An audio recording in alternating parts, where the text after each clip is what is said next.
ఇకపై మీకు ఇష్టమైన ఫేవరెట్ సీరియల్స్ యొక్క ఫుల్ ఎపిసోడ్స్ యూట్యూబ్లో అందుబాటులో ఉండవు. కేవలం సన్నెక్స్లో మాత్రమే ఫ్రీగా చూడొచ్చు. చెప్పరా తర్వాత ఏమైందో?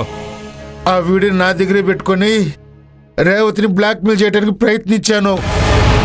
నేను చేసిన తప్పుకి నన్ను క్షమించండి. మురళి, మొబైల్ ఎలా ఇవ్వు. ఈ వీడియోని ఇప్పుడే సోషల్ మీడియాలో అప్లోడ్ చేస్తాను. దీంతో నీకెవరు జాబ్ కూడా ఇవ్వర్రా. ఏ అమ్మాయినా నీతో జాగ్రత్తగా ఉంటుంది ఇక మీదట. సార్, వీడిని పోలీసులకు పట్టించి జైల్లో పెట్టించాలి. లేదా సార్, వీడు జైల్లో 4 గోడల మధ్య ఉంటే శిక్ష కాదు, అందరిలోనూ ఉండాలి. కానీ అందరూ వీడిని వెలేసినట్టుగా దూరంగా ఉంచాలి. ఎక్కడ వీడికి ఉద్యోగం కూడా రాకూడదు, ఎవరు వీడితో మాట్లాడకూడదు. వీడిని చూసిన ప్రతి అమ్మాయి చేదరించుకుంటుంటే ఎందుకు నాకు ఈ బతుకు అనుకుంటూ, ఎందుకు నేను తప్పు చేశానా అనుకుని వాడిని వాడే అసహ్యించుకోవాలి. అశ్విన్, వీడిని నువ్వే ఇక్కడి నుంచి బయటికి గంటే. Okay sir. సార్, ఈ చిత్తకార్తె కుక్కని నేనే ఇక్కడ జాయిన్ చేశాను. వీడిని నా చేతులతోనే ఇక్కడి నుంచి బయటికి పంపించి నా తప్పు నేను సరిదిద్దుకుంటాను సార్. నాకు చిన్న అవకాశం ఇవ్వండి సార్. సరే, రారా నా పరువు తీసావు కదరా. పద.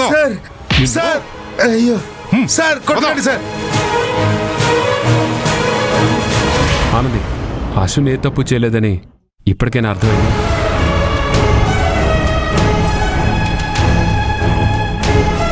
ఇక నుంచైనా అశ్విన్ మంచితనాన్ని గుర్తించి తనను తిట్టొద్దు, తనతో గొడవ పడద్దు. మీ అందరికీ ఒకటే మాట చెప్తున్నాను, ఇలాంటి చీడ పురుగులకు మీరెప్పుడు భయపడొద్దు. ధైర్యంగా మీరు అశ్విన్కో లేకపోతే నాకు వచ్చి మీ ప్రాబ్లమ్స్ చెప్పండి. ఖచ్చితంగా మీ సమస్యలన్నీ తీరుస్తాం. అండ్ ఇలాంటి సమస్య ఇంకోసారి రాదు, నేను చూసుకుంటాను రాకుండా. అశ్విన్, ఆ రాస్కెల్ మొబైల్ నాకు ఇవ్వు. అలాగే ఆ వీడియో కూడా వాట్సాప్ చేయి. Okay sir.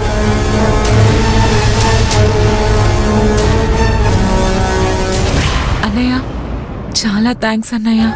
థ్యాంక్స్ ఏంటమ్మా, నీ అన్నయ్యగా నీకు తోడుగా నిలబడ్డాను. ఇది నా బాధ్యతమ్మా. దీనికి నువ్వు కృతజ్ఞతలు చెప్పి మన బంధాన్ని దూరం చేయొద్దు. ఇంకొకసారి నువ్వు ఎలాంటి సమస్యల్లో ఉన్నా ఆత్మహత్య చేసుకోవాలని మాత్రం చూడొద్దు. నువ్వు ఇక్కడ ఒంటరిదానివి కాదమ్మా, నీకు మేమందరం ఉన్నాం. సరేనా? ఉషాక, తనని తీసుకెళ్ళండి. పద.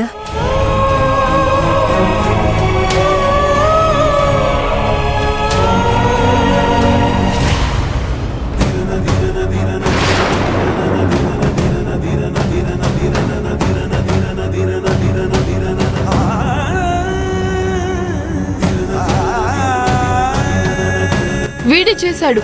ఇతను లాకర్లో నుంచి ఫోన్ దొంగతనంగా తీసుకొని అటో ఇటో చూసి ఆ లేడీస్ చెక్ చేసే రూమ్ లోకి వెళ్ళడం నేను చూశాను సార్.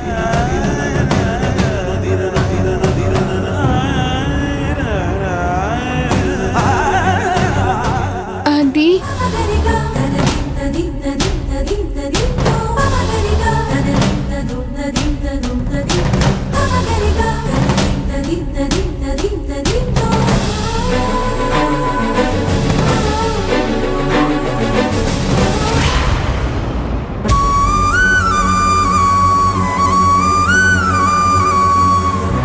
నన్నే మోసం చేస్తావా నిన్ను?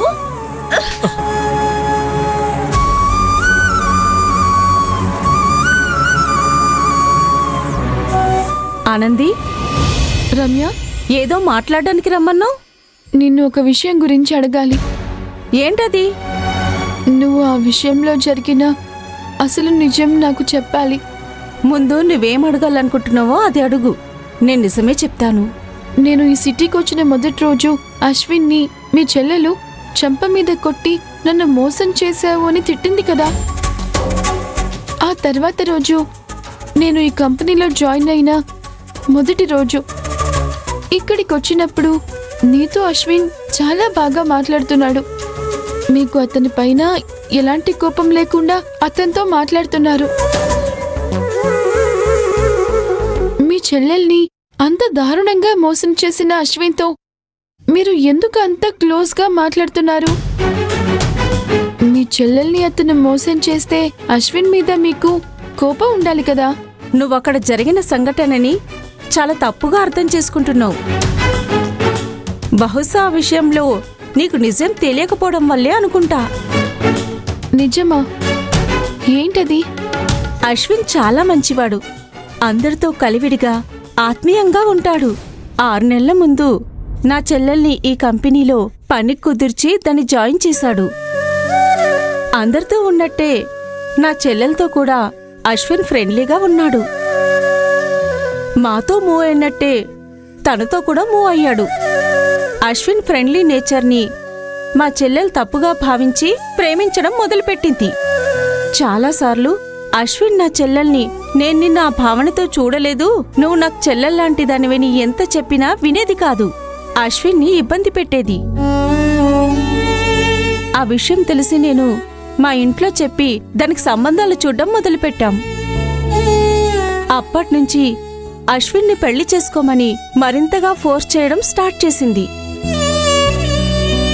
అప్పుడు నేను, మా పేరెంట్స్ దాన్ని కొట్టైనా తిట్టైనా కుదిరిన సంబంధంతో దాన్ని పెళ్లి చేయాలనుకున్నాం. అప్పుడు ఆ విషయం తెలుసుకుని అశ్విన్, మీరు చేస్తున్నది కరెక్ట్ కాదని, ఫోర్స్ చేసి పెళ్లి చేయగలరు కానీ ఫోర్స్ చేసి కాపురం చేయించలేరని మాతో అన్నారు. అశ్విన్ నా చెల్లితో మాట్లాడి తన మనసు మార్చి పెళ్లికి ఒప్పిస్తానని చెప్పాడు. అశ్విన్ అదంతా కావాలనే నా చెల్లెలు బాగు కోసం చెప్పాడు. నా చెల్లెలు తనను కొట్టినా తన మీద ఎలాంటి కోపం చూపించకుండా సౌమ్యంగా నవ్వుతూ భరించాడు. అశ్విన్ అలా మాట్లాడిన తర్వాతే నా చెల్లెలు అశ్విన్ మంచివాడు కాదని డిసైడ్ అయి పెళ్లికి ఒప్పుకొని చక్కగా పెళ్లి చేసుకుంది. ఇప్పుడు సంతోషంగా తన భర్తతో కాపురం చేసుకుంటుంది.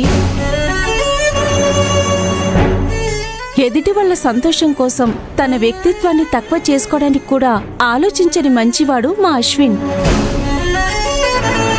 తన ముందెవరైనా కష్టపడుతుంటే కరిగిపోతాడు.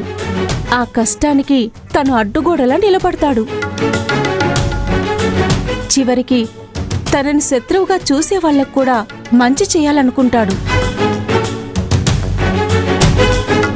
నువ్వేం చేయమన్నా చేస్తాను, కానీ మన మధ్య జరిగిన విషయం గురించి ఎవరికీ తెలియకూడదు. అశ్విన్ లాంటివాడు నాతో నా వెనక ఉండడం నా అదృష్టం. అలాంటి వాడితో స్నేహం చేయడం నా పుణ్యం. వస్తాను.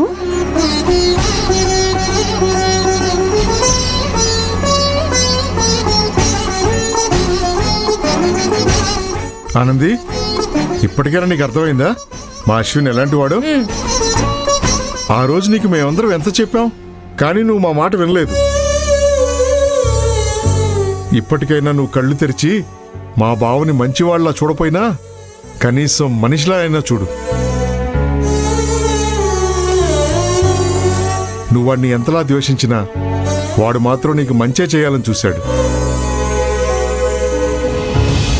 ఆ రోజు కరుణాకర్ గాడు నిన్ను ఒంటికాల మీద నిలబెట్టినప్పుడు నిన్ను కాపాడాలని బెల్లుగొట్టింది ఎవరో కాదు, అశ్విన్. నువ్వు అశ్విన్ నన్ను ద్వేషిస్తున్నావంటే నీ అంత మూర్ఖురాలు ఇంకెవరూ ఉండరు. సౌందర్య, నువ్వు ఆగు. ఆనంది అంతా తెలుసుకుంది. దానికి ఆ కన్నీళ్లే సాక్ష్యం. ఆనంది, నిన్నిక్కడ ఎవ్వరు ఏమీ అనరు. నీకు నిజం తెలిసింది. ఎవరు ఎలాంటి వాళ్ళో అర్థమైంది. ఇప్పటినుంచి నువ్వు అశ్విన్తో మాట్లాడతావో మాట్లాడవో అదంతా నీ ఇష్టం. నీ నిర్ణయం ఏదైనా మేం నీతో ఇలానే ఉంటాం. ఏం నిర్ణయించుకుంటావో నీ ఇష్టం. ఎందుకంటే అశ్విన్ అలా ఉండమని చెప్పాడు. పదండి.